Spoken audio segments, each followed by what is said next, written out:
নমস্কার, আপনারা দেখছেন সময় কলকাতা। সময় নিউজ নিয়ে রয়েছে আমি সৈকত। চোখ রাখবো বিস্তারিত খবরে। চলতি মরশুমে বারাসাত স্টেডিয়ামে অনুষ্ঠিত হতে পারে কলকাতা লিগের ডার্বি ম্যাচ।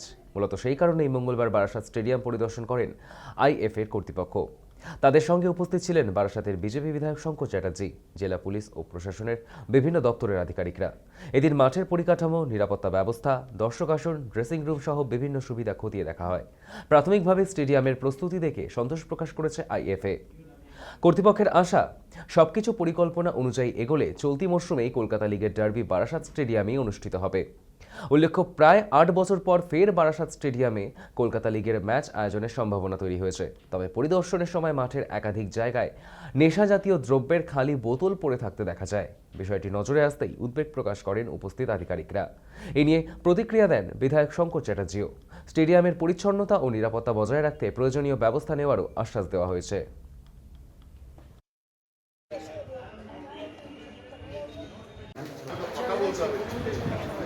কোন মাঠ এবং মাঠের সাথে যে ফেসিলিটিস আছে, আমি যতটা দেখলাম সিংহভাগটাই খুব ভালো আছে।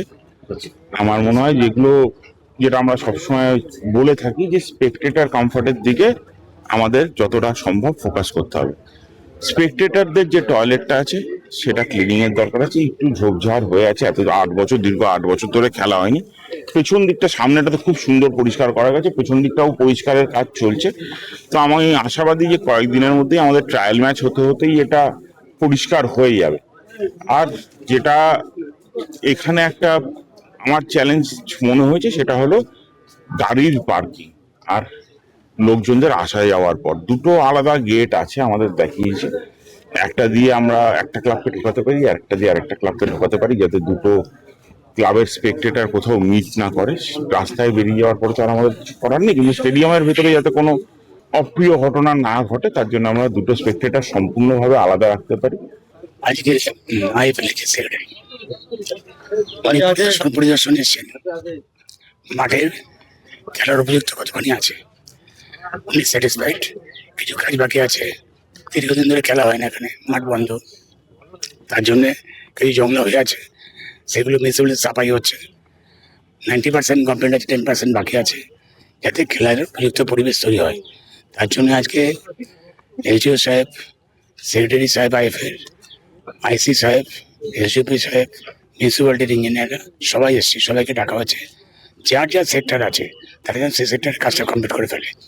এটা সুন্দর পরিবেশের মধ্যে দিয়ে খেলাধুলা সম্পন্ন হয়, তার জন্য ইন্সপেকশন আছে। আপনি বিজেপির প্রার্থী হওয়ার পর বারাসাতের মানুষকে আশ্বাস দিয়েছিলেন আপনি বিধায়ক হওয়ার পর সাথে সাথে বারাসাত ক্রীড়াঙ্গন খেলা পাবে। কবে থেকে আমাদের শুরু হচ্ছে? আমাদের সংকল্প যেটা বলবো আমরা, সেটা আমরা করবোই। তার জন্য আজকে নতুনভাবে 8 বছর পরে খেলা চালু হচ্ছে। সুতরাং এটা বারাসাতের ফুটবল কমিটির কাছে বিরাট আনন্দ সংবাদ। প্রচুর ফোন আমার কাছে আসছে, ধন্যবাদ জানাচ্ছে। আমিও সন্তুষ্ট যাতে আবার বারাসাতের এদের অঞ্চলে, সেরকম কিছু অঞ্চল আছে, তারা এই ফুটবল প্রেমী আছে, তারা সুন্দর খেলা উপভোগ করতে পারবে এবং এখানে ডার্বিও আসবে, তারা খেলা এখানেও হবে, সে কথা আলোচনা হয়েছে। তো এক কথা বলা যায় যে বারাসাত ছিল খেলার নগরী, সেই খেলার নগরীতে ফিরে যাচ্ছে। কারা ছিল নিরাপত্তার দায়িত্বে এই মাঠে? এটা দায়িত্ব ছিল যদি ডিএম ম্যাডামের ছিল, আচ্ছা, তো ডিএম এর আন্ডারে ছিল ওটা। কিন্তু এখন এখানে আপনি যখন পর্যবেক্ষণ আসেন দেখা গেল উপরে মাদক দ্রব্যের বোতল পড়ে রয়েছে বিভিন্ন জায়গায়। দীর্ঘদিন খেলা না হলে যা হয়, অসামাজিক লোকজনের এন্ট্রি ছিল, গেট তো খোলা থাকে, তারা এসব করেছে।